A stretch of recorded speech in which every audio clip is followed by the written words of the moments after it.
Hi, my name is Kelsey Ruppel. I'm a Board Certified Behavior Analyst and a former special education teacher. I don't have children with autism myself, but I have spent the last 14 years working with children and adolescents with autism in all kinds of settings, from homes to schools to clinics to residential settings. I earned my doctorate studying how to address challenging behavior. And today I'd like to share some of what I've learned in the hopes that it will help you navigate the COVID crisis. One of my main points today is that special times call for special measures. In other words, there are survival strategies and there are long-term plans, and it's important to remember the distinction. Otherwise, you'll put unreasonable expectations on yourself. Survival mode involves knowing how to avoid battles when you want or need to, and softening challenging activities so your child will be more likely to cooperate. In the long term, you probably want your child to rise to challenges, and you don't want to have to walk on eggshells. That's a reasonable and an attainable goal.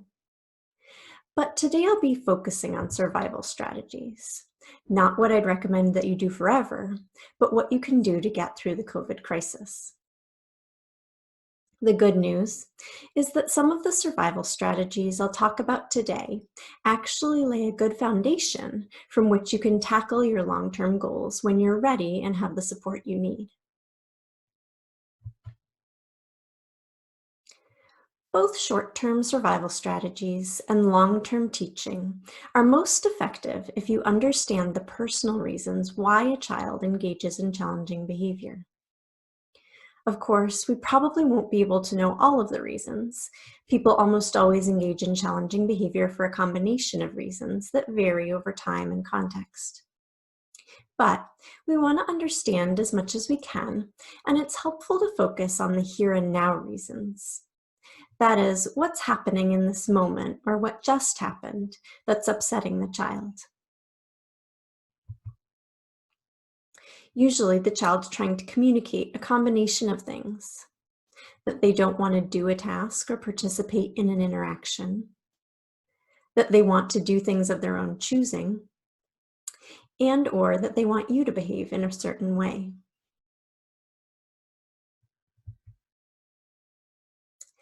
Now, the long-term plan should include teaching children how to get the items, activities, and interactions they want, and get rid of those they don't want, in safe and socially acceptable ways. It should also include teaching them to cope when they can't have the things they want. This is a skill set that all adults need, whether they have autism or not, and a lot of people learn them from natural opportunities. Think about all the ways adults escape unpleasant activities and interactions and access pleasant ones in safe and socially acceptable ways, such as by saying you need to use the bathroom to get out of a meeting and go stretch your legs, maybe check some texts or grab a snack. Adults have also learned how to cope when they're stuck in that meeting. Some children simply need more intensive teaching to learn these repertoires. One way to teach these skills is described in a 2014 paper by Hanley, Ginn, Vansilo, and Hanratty, and has been replicated in many published papers since. You can learn more about this approach at the website on this slide. But that's not our focus today. Teaching those skills is an intensive process that usually requires hours of therapy per week guided by a specialist. Most people don't have access to those sorts of services at present, so I want to focus on short-term survival. How do you get through the crisis? I'd suggest by starting by strengthening your relationship with your child. The present circumstances are so difficult that most of our relationships have taken a hit. Under the best of circumstances, every interpersonal relationship is a work in progress, and even more so now. Next, you want to know what steps you can take to reduce the likelihood of challenging behavior so that you're not constantly up against it. You can pick what might be worth the battle and what just isn't right now. These are short-term avoidance strategies, not lifelong strategies, but they can be really helpful in situations like this. It helps to give some real thought to which battles are worth picking right now, and perhaps come to an agreement with your spouse or other caregivers about this. Which things that your child dislikes are essential? Which can you let go for now for everyone's emotional well-being?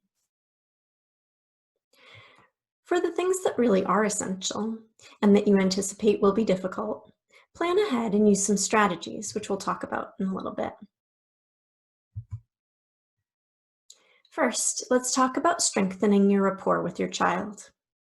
Remember, all of our relationships are under a lot of pressure right now, but research also shows that children are more likely to cooperate with adults with whom they have good rapport, not a surprise.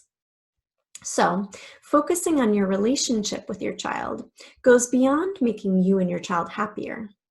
It can also help your child be more cooperative.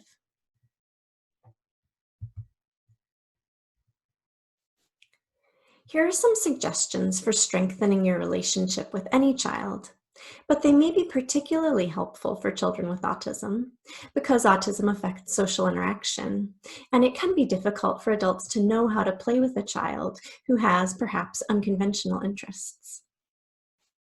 First, commit to some brief times when you can be fully available to your child and do what they want to do. This doesn't need to be long. 5 or 10 minutes a few times a day is great. It's not the length of the period that's important. It's the consistency and the quality.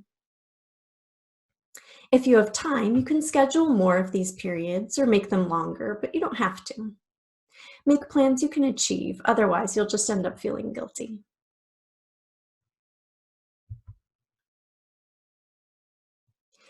When you're ready to do a play period, put out a whole bunch of things that your child likes, at least 5 things. This can be anything. If your child doesn't do a lot of conventional play with toys, but does engage in self-stimulatory or repetitive behavior, such as flapping or spinning items, put out things your child likes to stim with. Remember, the goal here is to strengthen your relationship with your child, not to teach new play skills. Then, set yourself up to be fully available to your child. The key here is to convey to your child that you're ready and willing to follow their lead, but that you won't impose your will on them. I'd suggest by sitting close by and mirroring your child's body positioning. If they're sitting, you sit. If they're walking around the space, no need to follow them, but stand or sit in a central location. Turn your body and face towards your child, look interested, and definitely don't be on your phone. Pay close attention to what your child does. Show interest, but follow his lead. That is, if your child says something, respond. If they ask a question, even if it's repetitive or perseveration, answer. If they show you something, be appreciative. If they smile at you, smile back. If they let you know they want something, using words, a look, a gesture, or any other way, do what you think they want. There's no need to prompt them to make a request first, and in fact, don't. If you're not sure what they want you to do, just hang out, look happy, and stay available. Try not to give instructions or even make suggestions. So often when adults make suggestions to children, they're not truly suggestions. It's us trying to get the child to do something we want, and that's not the goal here. The goal is to let your child show you what they really like. Similarly, don't correct your child or try to teach them anything. Teaching's important, but this isn't the time for it. It's important to let children have time when they can fully relax with us, without us turning play into a lesson. So instead of correcting, teaching, or asking a lot of questions, try this instead. Make approving comments like, "Oh, that looks fun." Compliment your child, like, "You're a really good builder." Or simply say how happy you are to be spending time with them. If you're not sure what to say, that's okay. Sometimes adults talk way too much. It's okay to be quiet and wait. You may even be surprised at the ways in which your child initiates interaction with you if you just wait for them to do so.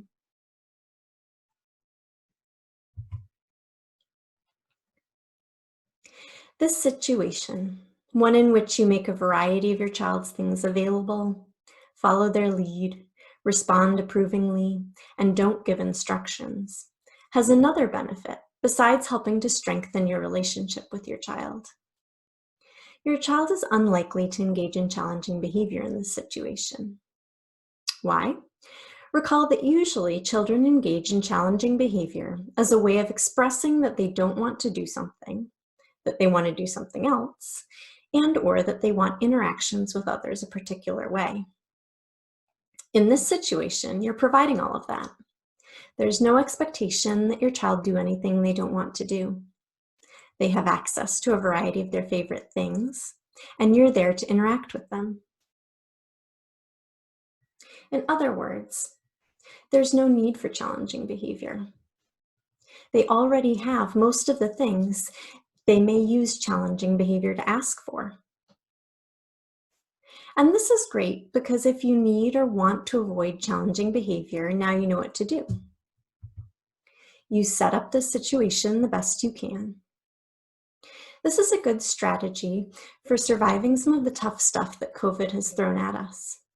For example, if a parent needs to be undisturbed on a work call, the other parent or another family member could do this child-led play with the child to reduce the likelihood that the child will display any challenging behavior during the call.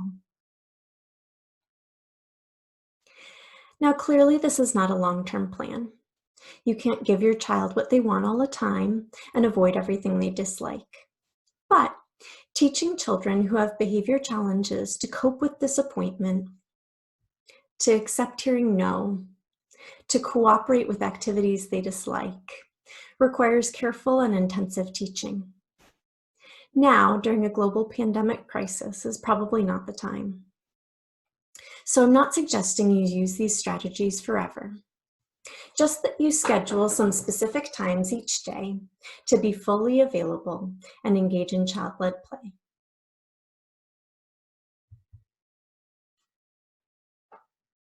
Of course, even during the pandemic, you'll need to pick some battles. You'll need to say no sometimes, and you'll need to ask your child to do some things they don't like. So it can be helpful to plan for these situations in advance. Again, what I'm suggesting here are survival strategies, not for the rest of your life strategies. My first suggestion is to decide in advance which activities that your child dislikes that might lead to challenging behavior are really essential during this pandemic.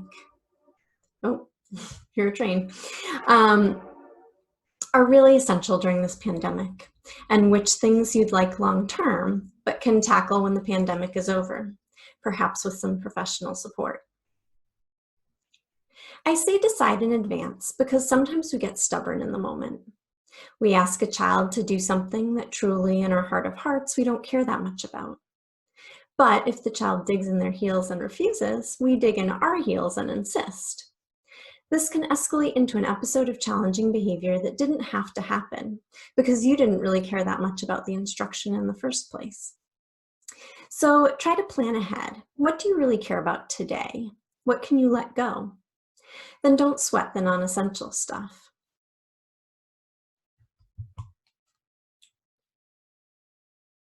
When you do need your child to do something, offer choices. For younger kids, this could be something silly like time to use the bathroom, we can hop like a bunny or fly like a plane. For older children, you might say something like, let's try the toilet. Do you want to go upstairs or downstairs? Or do you want to take a shower or a bath?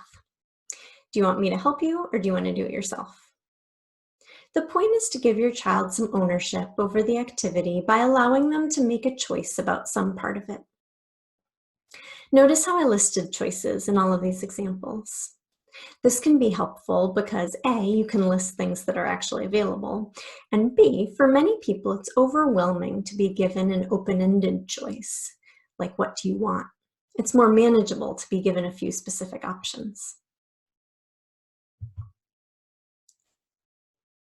It may also be helpful to provide materials without any unnecessary instructions. Some children really resent anything they see as an attempt to control them, including instructions. So you can avoid a battle by simply providing materials and not giving a verbal instruction at all, if you think your child probably knows what to do. For example, hand your child a snack and don't say, "Eat your fruit." Or hand them their shoes without saying, "You need to put your shoes on before you can go for a walk."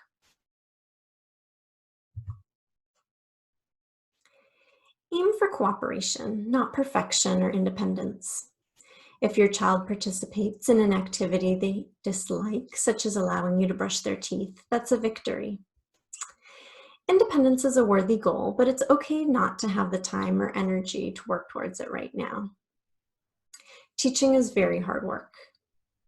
So give your child all help they need to complete essential tasks, knowing that you can work on independence later, and that it's healthy to recognize children for trying and participating.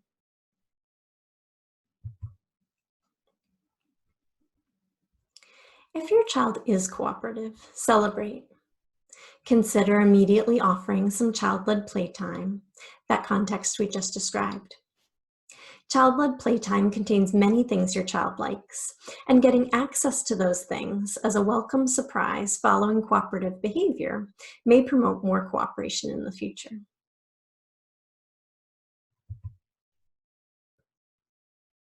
Finally, don't be afraid to stop, let it go, and try again later. This is the opposite of what some of us have been taught by well-meaning professionals. Some of us have been taught that you should always follow through, that you shouldn't let a child get out of a task via challenging behavior. But the reality is that some children will escalate to such a point that we're unwilling or unable to insist that they do a task. If that could happen with your child, it's much better to give in early. It's counterproductive to try to hold firm and end up giving in when your child's behavior becomes extreme, because next time your child will be more likely to display extreme behavior sooner. I'd suggest that you give in at the first sign your child is upset. If they use their words to tell you, wonderful. Even if the words aren't polite, it's much better than dangerous behavior. If your child doesn't use words, but whines, stomps, or gives other signs that they're upset, consider backing down. Allow your child to go back to what they were doing before, or to do something else of their choosing. Give them some space, but keep an eye and an ear out in case they want or need you. Let them calm down and try again later. Again, this isn't your forever plan, but it's a way to keep everyone safe for the time being.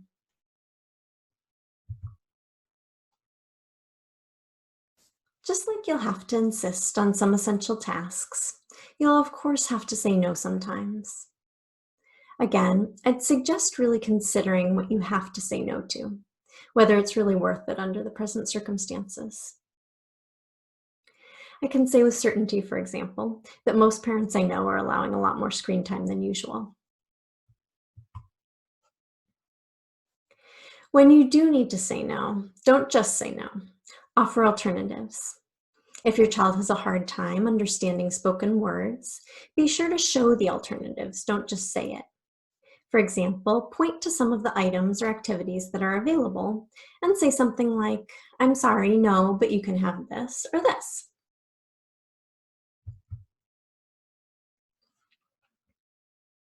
Finally, it can really help to have a general schedule. You don't need to adhere strictly to it. It just gives you some ideas of activities to offer your child. If he doesn't want to do those things, that's okay. He doesn't have to do any of the non-essential activities, but keep offering them at the designated times. At some point, your child may tire of their own chosen activities and be interested in your offerings. And even if they don't, being able to reject the activities you offer can be powerful. This lets a child feel they have some control over their day, which is important towards keeping some kids happy. It's also more fun to do your own chosen activities if the alternative is something worse, which helps fight the boredom kids might start to feel when stuck at home all the time. That is, if your child has access to all of his toys, but is thinking about how much he'd rather be at the pool, the toys start to seem not that great. But if you periodically offer some schoolwork, the toys start to seem more exciting. They're much better in comparison to the schoolwork.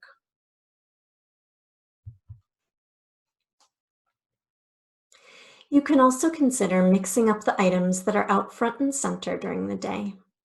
For example, when your child goes to bed, put some of their toys in the closet or cabinet and keep some out. Halfway through the next day, pull out some of the things that had been put away. As always, your child doesn't have to use them. They can stick with the same toy they've been using all morning if they want. But the variety can help keep things engaging. If there are toys your child hasn't seen in a while, maybe they've been at the back of a closet or in the attic, that's even better. They may not have liked them in the past, but they might now. And if you've got some office supplies or other new things around your house, consider putting some of those out too.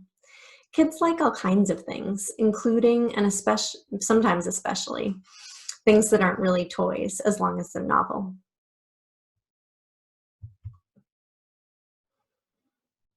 So let's talk about how you could put all of these strategies together to come up with a plan for more peaceful days. You might start by mapping out your day. We'll take Monday morning as an example. First, fill in the non-negotiable events affecting the family, such as an important work call a parent has at 11. You really want to avoid any yelling or tantruming during that call, so the plan is to set up the child with the child-led play context during this time. Like this.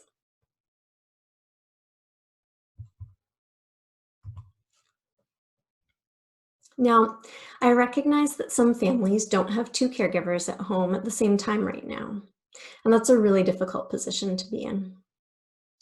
So say it's only mom at home and she has this important work call. What could you do? Well, consider the level of attention your child needs. If they're pretty happy to do their own thing without somebody else around, you can set them up with all of their fun things and go do your call. I'd still recommend scheduling some child-led playtime with you when you're available. It's such a great relationship builder. But when you're not available, you can still keep the peace by setting them up with a variety of their favorite things. If your child needs someone else around to really stay happy, if lack of attention or social interaction can lead to challenging behavior, consider your resources. Could you coach a sibling to do the things listed here? Or could a family member or friend get on Zoom and be available to your child that way? The person on Zoom would give the child their full attention, watch and show interest, make approving comments, give compliments, and respond to all of the child's statements and questions. The person on Zoom would try not to give instructions, correct your child, or teach.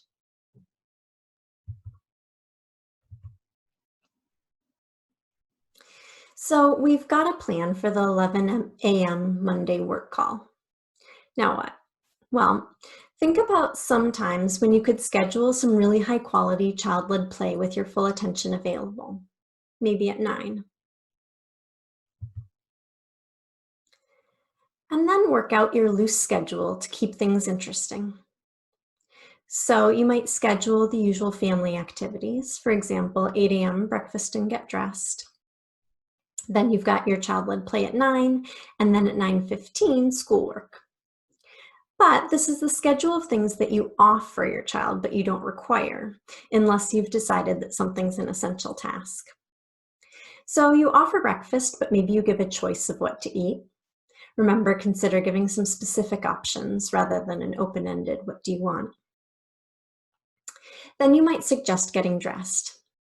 But maybe that isn't really an essential task right now, if you're not going anywhere. So if your child declines, you could let it go. After your dedicated child-led playtime, maybe you begin homeschool for your child and their siblings. Again, you encourage your child to participate, but you decide in advance what's really essential. And if your child declines to do something that's not really essential, don't insist. That could lead to a major behavior escalation if you insist. And giving in once behavior has gotten severe is worse than giving in early. As a long-term goal, your child can and should participate in learning activities, but it requires some very specialized therapy to teach kids with challenging behavior to be available for learning. And that's something you might need intensive professional support to accomplish. So during COVID, consider giving in early if your child declines to do a non-essential task.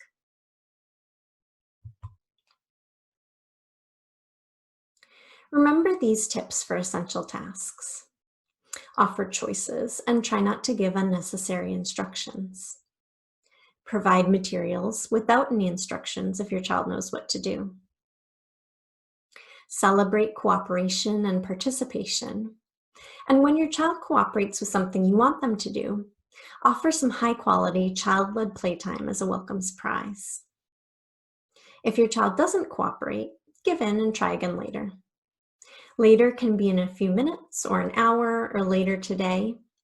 If it's essential, you can still try to get it done today, just not right this minute. Now, this was just an example. Your situation might be very different right now, and that's okay. Try to think about how you could apply these strategies, dedicating some time to child-led play to strengthen your relationship, having a loose schedule, planning for essential tasks to your own situation. It can be done in a lot of different ways.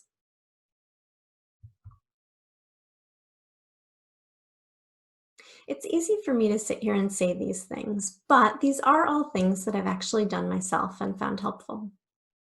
If you'd like to try this yourself, here are some tips. First, review the steps and think about what each one will look like for you and your child. What things would you get out for child-led play? Where would you sit in relation to your child? What sorts of interactions does your child really like from you? You might even write the steps down or print out the slide to keep on hand. Give it a try, but know that everything we do is always a work in progress. It may not go perfectly the first time, and it probably won't. Pay close attention to what you do and how that seems to affect your child. If it's not the effect you want, adjust your behavior and pay attention again. Repeat until you find something that works. For example, if you make a comment while your child is playing, look for his reaction. Does he seem happy you said that, or annoyed? If he seems happy, great, make another comment again soon. If he seems annoyed, try another approach. Maybe say less and wait for him to initiate interaction with you. Another thing that might help is telehealth. If your child receives or is eligible for applied behavior analysis services, a provider may be able to help you via video conferencing. For example, a provider may be able to coach you as you try out some of these suggestions, or they may be able to suggest other strategies and coach you as you try those.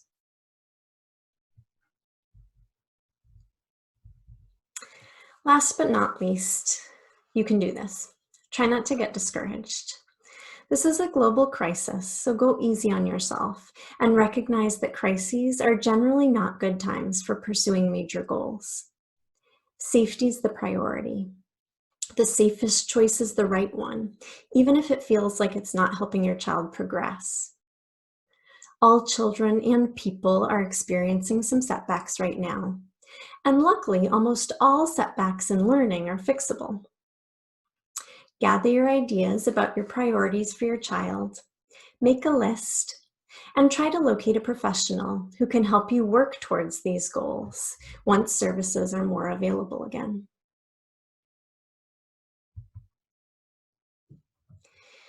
Check out these websites for more information and resources. I wish you and your family all the best.